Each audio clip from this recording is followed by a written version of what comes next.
तो हम स्टार्ट करते हैं बेटा पॉइंट फर्स्ट। कौन सी पॉइंट? पॉइंट फर्स्ट, जिसका नाम है बेटा the road not taken. Road यानी मार्ग या सड़क, मार्ग या सड़क। नॉट टेकन, टेकन यानी लेना, यानी जिस मार्ग को नहीं लिया गया हो या जिस मार्ग से गुजरा नहीं गया हो। तो यह है बेटा आपकी पॉइंट का नाम। और इसको लिखा किसने, कंपोज किसने किया है? तो पॉइंट का नाम है बेटा रॉबर्ट फ्रोस्ट। क्या नाम है? Robert frost. ठीक है। अब देखिए बेटा 8th क्लास तक आपने ऐसा क्वेश्चन नहीं पढ़ा था, 9th क्लास में फर्स्ट टाइम रीड करोगे तो बेटा आपके एग्जाम में क्वेश्चन कैसे आएंगे? इस तरीके से आपको 4 या 5 लाइन दे रखी होगी। कितनी लाइन? 4 या 5 लाइन। जैसे आप हिंदी में पढ़ते हो, हिंदी में क्वेश्चन आता है बेटा से प्रसंग व्याख्या कीजिए, से प्रसंग व्याख्या कीजिए, इसी तरीके से आता है बेटा। तो आप लिखते क्या हो इसमें? सबसे पहले लिखते हैं प्रसंग, उसके बाद लिखते हैं बेटा संदर्भ, उसके बाद लिखते हैं व्याख्या और उसके बाद लिखते हैं विशेष बिंदु, विशेष बिंदु। इस तरीके से हिंदी में व्याख्या लिखी जाती है बेटा। पहले प्रसंग लिखा जाता है, फिर संदर्भ, फिर व्याख्या और फिर विशेष बिंदु। अब बेटा इंग्लिश में कैसे आएगा? ये क्वेश्चन इंग्लिश में आएगा और इंग्लिश में आएगा बेटा explain the lines, explain the lines with reference to context. क्या आएगा बेटा? With reference to context. Question क्या लिखा आएगा? With reference to context. तो देखिए बेटा एक्सप्लेन, एक्सप्लेन का मतलब क्या होता है? व्याख्या। रेफरेंस का मतलब होता है बेटा प्रसंग और कॉन्टेक्स्ट का मतलब होता है संदर्भ। तो देखिए बेटा प्रसंग की जगह पर आपको क्या लिखना है? इंग्लिश में रेफरेंस। क्या लिखना है? रेफरेंस। संदर्भ की जगह आपको क्या लिखना है बेटा? कॉन्टेक्स्ट। व्याख्या की जगह लिखना है आपको एक्सप्लेनेशन, एक्सप्लेनेशन। और बेटा विशेष बिंदु की जगह लिखना है आपको क्रिटिकल पॉइंट्स। क्या लिखना है? Critical points. तो बेटा ये 4 चीजें आपको एग्जाम में लिखकर आती है। हिंदी में क्वेश्चन आता है सह प्रसंग व्याख्या कीजिए, तो आप बेटा प्रसंग लिखते हो, संदर्भ लिखोगे, व्याख्या लिखोगे, विशेष बिंदु लिखोगे। अब ये क्वेश्चन इंग्लिश की पॉइंट के लिए आएगा, तो इंग्लिश में कैसे आएगा? Explain the lines with reference to context. तो बेटा प्रसंग का मतलब होगा वहां पे रेफरेंस, संदर्भ का मतलब होगा कॉन्टेक्स्ट, व्याख्या का मतलब होगा एक्सप्लेनेशन और विशेष बिंदु का मतलब होगा क्रिटिकल पॉइंट्स। यानी कि आपको जैसे हिंदी में लाइन्स देते हैं उसी तरीके से जैसे ये है इस टाइप का फर्स्ट यानी दोहा फर्स्ट, आपको ये लाइन्स मिलेंगी और आपको क्या करना है बेटा? एक्सप्लेन करना है। तो 4 चीजें लिखेंगे आप, पहले रेफरेंस, फिर कॉन्टेक्स्ट, फिर एक्सप्लेनेशन और फिर क्रिटिकल पॉइंट्स। ठीक है। क्या लिखेंगे बेटा? Critical points. तो मैं आपको एक एक चीजें लिखना सिखाऊंगा। देखिए सबसे पहले आता है रेफरेंस यानी कि प्रसंग। तो बेटा आप हिंदी में प्रसंग में लिखते थे कि यह कविता, उसका नाम लिख देते थे और इसको उस कवि ने रचना की है। तो बेटा ये हम रेफरेंस में लिखेंगे कि ये इस पॉइंट का नाम क्या है और इस पॉइंट को किसने लिखा है। ये 2 चीजें इसमें लिखेंगे। उसके बाद आता है बेटा संदर्भ। संदर्भ में ये बताया जाता है कि इन लाइन्स में किस चीज के बारे में बताया गया है। तो बेटा कॉन्टेक्स्ट में भी हम यही बताएंगे कि इन लाइनों में किस चीज के बारे में बताया गया है। फिर आएगी एक्सप्लेनेशन। आपको बेटा हिंदी वाले में हिंदी में व्याख्या करनी होती है, यहां आप इंग्लिश में एक्सप्लेन करोगे। और फिर विशेष बिंदु। तो बेटा सबसे पहले मैं आपको लिखना सिखाऊंगा रेफरेंस। क्या लिखना सीखोगे आप लोग? रेफरेंस। तो देखिए बेटा रेफरेंस कैसे लिखा जाता है। रेफरेंस में मैंने अभी आपको बताया है क्या क्या लिखा जाता है, पॉइंट का नाम और पॉइंट का नाम। तो बेटा आप लिखेंगे कैसे? देखो these lines have been taken from the point, the road not taken,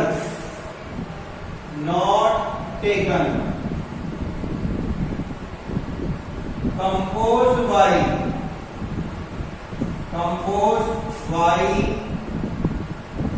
Robert Frost।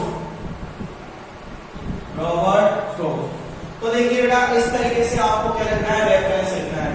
These lines have been taken from the point, और फिर इन्वर्टेड कॉमा में आपको क्या लिख देना बेटा, पॉइंट का नाम, कंपोज्ड बाय, फिर उसके बाद आपको क्या लिखना है, पॉइंट का नाम। देख लीजिए, पॉइंट का नाम और यहाँ पे क्या लिखना है, पॉइंट का नाम। तो बेटा किसी भी पॉइंट का आपको रेफरेंस लिखना हो तो इसी तरीके से लिखना है, यहाँ पॉइंट का नाम लिख दीजिए, यहाँ उसके पॉइंट का नाम, बाकी के सब यूं ही रहेंगे। तो इस तरीके से बेटा क्या लिखा जाता है, रेफरेंस लिखा जाता है। पॉइंट का नाम कभी भी क्वेश्चन में नहीं देगा, आपको याद होना चाहिए, ठीक है। और ये लाइंस भी एक तरीके से थोड़ी सी याद होनी चाहिए कि ये कौन सी पॉइंट में से आई है, ठीक है। तो बेटा रेफरेंस लिखना सीखे। These lines have been taken from the point, point का नाम लिख दीजिए, कंपोज्ड बाय, और फिर पॉइंट का नाम लिख दीजिए। तो बेटा मैंने कहा था पहले नंबर पे क्या लिखा जाता है, रेफरेंस। तो रेफरेंस लिख लिया, आप इसे लिख लीजिए पहले। अब सेकंड पॉइंट पे क्या लिखते हैं बेटा, कॉन्टेक्स्ट। क्या लिखते हैं, कॉन्टेक्स्ट। तो अभी मैं आपको कॉन्टेक्स्ट लिखना सिखाऊंगा। तो देखिए बेटा, कॉन्टेक्स्ट में क्या लिखा जाता है, कॉन्टेक्स्ट में लिखा जाता है बेटा कि इन लाइनों के अंदर क्या बताया गया है। तो अभी हमें नहीं पता कि लाइनों के अंदर क्या बताया गया है, ठीक है। तो देखिए बेटा, हम क्या करते हैं, कॉन्टेक्स्ट बाद में लिख लेंगे, पहले हम इसका हिंदी अर्थ समझ लेते हैं, जिससे हमें पता लग जाएगा कि इसका कॉन्टेक्स्ट क्या है, ठीक है। तो देखिए, टू रोड्स, दो रोड्स यानी सड़कें या मार्ग, दो मार्ग, डाइवर्ज यानी होता है बेटा विभाजित होना या बटे होना, डाइवर्ज यानी विभाजित होना, यानी दो मार्ग विभाजित हो रहे हैं, इन्हें येलो वुड, येलो का मतलब पीला और वुड का मतलब बेटा जंगल, यहाँ पे वुड का मतलब लकड़ी नहीं आएगा बल्कि क्या आएगा, जंगल। तो पीले जंगल में, यानी कि पीले जंगल का मतलब मुरझाया हुआ जंगल, जिसमें कह सकते हो पीली पत्तियां ज्यादा आ रही हो। तो उस पीले जंगल में जो मार्ग है वो कितने टुकड़ों में विभाजित हो रहा है, दो टुकड़ों में। यानी उस जंगल में से कितने रास्ते निकलते हैं बेटा, दो रास्ते निकलते हैं, मार्ग या फिर दूसरा शब्द क्या ले सकते हो, रास्ता। तो बेटा पहली लाइन का मतलब समझ में आया कि उस पीले जंगल में कितने रास्ते विभाजित है बेटा, दो रास्ते विभाजित हैं। एंड सॉरी, और मुझे खेद है, सॉरी का मतलब खेद होना, और मुझे खेद है कि I could not travel, travel का मतलब क्या होता है बेटा, यात्रा करना, ट्रेवल यानी यात्रा करना, और बोथ यानी दोनों, बोथ यानी क्या होता है बेटा, दोनों। तो देखिए वो कह रहा है कि उस पीले जंगल में से कितने रास्ते निकल रहे हैं बेटा, दो रास्ते विभाजित हो रहे हैं, और मुझे खेद है कि मैं उन दोनों रास्तों पर यात्रा नहीं कर सकता। दोबारा सुनिए दोनों लाइनों को। पॉइंट क्या कहना चाह रहा है कि उस पीले जंगल में से दो रास्ते विभाजित हो रहे हैं, और मुझे खेद है कि मैं उन दोनों रास्तों पर यात्रा नहीं कर सकता। क्यों? क्योंकि मैं कैसा हूं, वन यानी अकेला, और ट्रेवलर यानी यात्री। मैं अकेला यात्री होने के कारण उन दोनों रास्तों पे यात्रा नहीं कर सकता। और इसीलिए बेटा लॉन्ग, लॉन्ग का मतलब क्या है यहाँ पे, लंबे समय तक, लंबे समय तक। आई स्टूड, स्टूड यानी क्या होता है, खड़ा होना, और मैं अकेला होने के कारण उन दोनों रास्तों पे यात्रा नहीं कर सकता था, इसीलिए मैं लंबे समय तक क्या रहा, खड़ा रहा। एंड लुक डाउन, और देखता रहा। वन यानी एक रास्ते पर, वन यानी एक रास्ते पर। एज फार एज, उतना दूर जितना, कभी भी ऐसे आ जाए तो उतना जितना होता है इसका, और फार यानी दूर। तो वो कह रहा है कि मैं एक रास्ते की तरफ देखता रहा, उतना दूर जितना आई कुड मैं देख सकता था। दोबारा समझिए क्या होना है। वो कह रहा है कि पीले जंगल में रास्ते दो तरीके से विभाजित थे या दो रास्ते बटे हुए थे और मुझे खेद है मैं अकेला यात्री होने के कारण उन दोनों रास्तों पे यात्रा नहीं कर सकता था, इसीलिए मैं लंबे समय तक खड़ा रहा और एक रास्ते की ओर देखता रहा उतनी दूर जितना मैं देख सकता था। टू वेयर जहां इट वेंट यानी बेटा मुड़ना, और जो रास्ते की तरफ वो देख रहा था वो रास्ता मुड़ रहा था कहां पर? अंडरग्रोथ यानी होता है बेटा झाड़ियों का समूह, झाड़ियों का समूह। और वो रास्ता कौन की तरफ मुड़ रहा था? झाड़ियों के समूह की तरफ मुड़ रहा था। कौन की तरफ मुड़ रहा था? झाड़ियों के समूह की तरफ। तो दोबारा देखिए बेटा, पीले जंगल में दो रास्ते विभाजित थे और मुझे खेद है कि मैं अकेला होने के कारण उन दोनों पर यात्रा नहीं कर सकता था, इसीलिए मैं लंबे समय तक खड़ा रहा और एक रास्ते की तरफ उतने दूर तक देखता रहा जितनी दूर तक मैं देख सकता था, और वो रास्ता झाड़ियों के समूह की तरफ मुड़ रहा था। अब आते हैं बेटा इसके कॉन्टेक्स्ट पर। अब क्या आते हैं? कॉन्टेक्स्ट पर।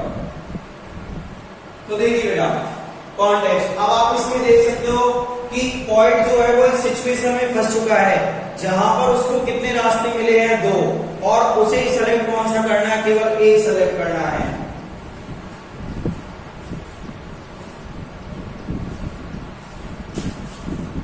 In these lines the point tells about a situation,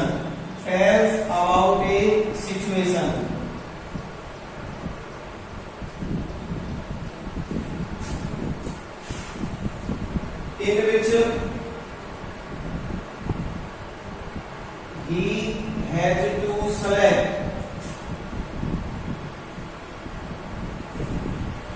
one out of two ways, इसका मतलब बेटा कि यहाँ इन लाइनों में कभी कहता है अबाउट ए सिचुएशन, एक परिस्थिति के बारे में या एक स्थिति के बारे में, इन विच जिसमें ही हैज टू सेलेक्ट उसे चुनना है वन एक रास्ता आउट ऑफ टू वेज, कितने रास्तों में से? दो रास्तों में से, यानी वो उस परिस्थिति का वर्णन कर रहा है जिसमें उसे दो रास्तों में से एक को चुनना है। तो देखिए बेटा अभी आप मुझे क्या लिखकर भेजोगे? रेफरेंस, उसके बाद लिखोगे बेटा कॉन्टेक्स्ट। देखो लिखोगे कैसे?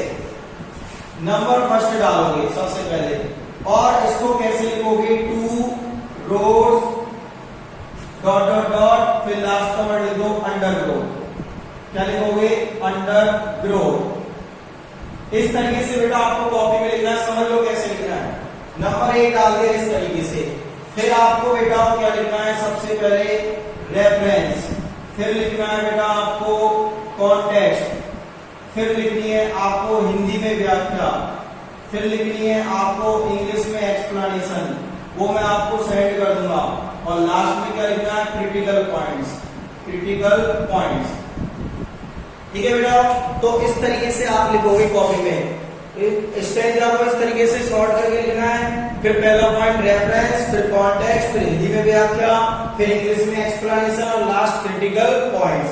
तो देखो तीन चीजें मैं आपको समझा चुका हूं, रेफरेंस, कॉन्टेक्स्ट और व्याख्या। इंग्लिश में एक्सप्लेनेशन मैं आपको सेंड कर दूंगा, ठीक है। अब आती है बेटा बात क्रिटिकल पॉइंट्स की। तो देखिए क्रिटिकल पॉइंट में क्या लिखना होता है?